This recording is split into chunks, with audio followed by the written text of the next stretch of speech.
আসসালামু আলাইকুম রহমতুল্লাহি ওবরাকাতু। আল কলম মডেল মাদ্রাসা আলহামদুলিল্লাহ আমরা 2025 সাল শুরু করতে করতে আমাদের প্রায় 6টি মাস চলে যাচ্ছে। তো ইতিমধ্যে আলহামদুলিল্লাহ আমরা যতটুকু সাধ্য মোতাবেক চেষ্টা করেছি, আমরা যতটুকু সফলতা হয়েছে সেটা অবশ্যই আল্লাহ তাআলার পক্ষ থেকেই আমাদের জন্য একটি দান এবং কৃতজ্ঞতা বলা যায়।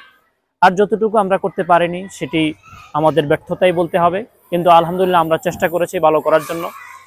দ্বিতীয় যে বিষয়টি সেটি হচ্ছে আমরা ইনশাআল্লাহ প্রথম 6 মাস আমাদের যেভাবেই যাক না কেন, আমাদের আগামী 6 মাস আল কলম মডেল মাদ্রাসা অত্যন্ত সুশৃঙ্খলভাবে ইনশাআল্লাহ চলবে। আগামী 6 মাস আমাদের কোরআন হাদিস প্রতিযোগিতা থাকবে, আমাদের হাতের লেখা প্রতিযোগিতা থাকবে, আমাদের ডিবেট থাকবে, আমাদের দিন শিক্ষার আরও অন্যান্য যে বিষয়গুলো রয়েছে সেগুলো প্রতিযোগিতা থাকবে, এবং সাধারণ জ্ঞান প্রতিযোগিতা থাকবে। পাশাপাশি আমাদের প্রতিষ্ঠানের ইনশাআল্লাহ যে সকল ঘাটতিগুলো আমরা বই দেরিতে আসার কারণে হয়েছে, বিভিন্নভাবে আমাদের শীটের দেরি, ইনশাআল্লাহ আমাদের আগামী 6 মাসের যেই পড়াশোনা আমরা আশা করি ইনশাআল্লাহ আমাদের যেই শূন্যস্থান ছিল এটা ইনশাআল্লাহ পূর্ণ করতে আমরা সক্ষম হব বলে আশা করছি। সম্মানিত অভিভাবক এবং যারা রয়েছেন আমাদের সাথে সংশ্লিষ্ট, আমরা আমাদের প্রতিষ্ঠানকে দিন দিন এগিয়ে নেওয়ার জন্য সুন্দর পরামর্শ, আপনাদের যে কোনো সুন্দর পরামর্শ আমাদেরকে আপনারা জানাবেন। আমরা আপনাদের যে কোনো সুন্দর পরামর্শকে সাদরে গ্রহণ করব এবং সেটাকে গুরুত্বের সাথে বিবেচনা করে সেটা বাস্তবায়নের জন্য আমরা পদক্ষেপ নেওয়ার চেষ্টা করব। আর আপনারা আপনাদের সন্তানদেরকে শুধুমাত্র পুঁথিগত বিদ্যা এর মধ্যে সীমাবদ্ধ না রেখে আল কলম মডেল মাদ্রাসা যে উদ্দেশ্যে আমরা প্রতিষ্ঠা করেছি, যেন তাদের মধ্যে নৈতিক সচেতনতা এবং দ্বীনি সচেতনতা সেগুলো তৈরি হয়। পড়াশোনার পাশাপাশি যেন তারা তাদের বাড়িতে তাদের পিতামাতার সাথে সুন্দর ব্যবহার করে এবং তারা যেন তাদের পড়াশোনাগুলো যেন সুন্দরভাবে করে, এগুলোর দিকে আমরা ইনশাআল্লাহ খেয়াল রাখবো। আল কলম মডেল মাদ্রাসা তারা যেন সামগ্রিক দিক থেকে তারা যেন মডেল হয় সে বিষয়ে যেন আমরা পূর্ণ চেষ্টা করব।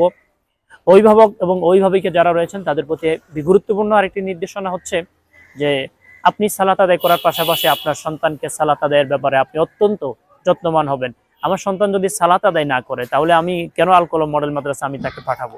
এবং আমি আমার জায়গা থেকে আমি একজন মুসলিমা হিসাবে আমার সন্তানদেরকে যদি আমি নামাজি বানাইতে না পারি, নামাজের জন্য সালাতের জন্য অভ্যস্ত করতে না পারি, তাহলে আমার যত অর্জনই হোক না কেন সমস্ত অর্জন কিন্তু ব্যর্থ হবে। এই জন্য আমি আবারও বলছি যে আমরা নৈতিকতার জায়গা থেকে আমরা এগুলো ইনশাল্লাহ আমরা পূরণ করার জন্য যথাযথ পদক্ষেপ নিব।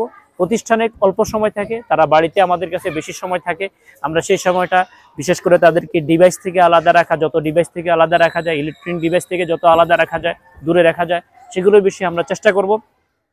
পাশাপাশি ইনশাআল্লাহ আল কলম মডেল মাদ্রাসা আমরা আমাদের ছাত্রদের নৈতিক যেটা ব্যাপারগুলো রয়েছে সেগুলোকে আরও ভালো করার জন্য আমরা ক্লাস 5 থেকে আমাদের বালিকা শাখাকে আমরা আলাদা করেছি।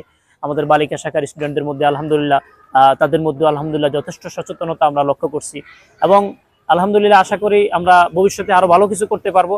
আপনাদের সকলের সুন্দর পরামর্শ এবং দোয়া প্রত্যাশা করে আজকে এখানে বিদায় নিচ্ছি। আসসালামু আলাইকুম।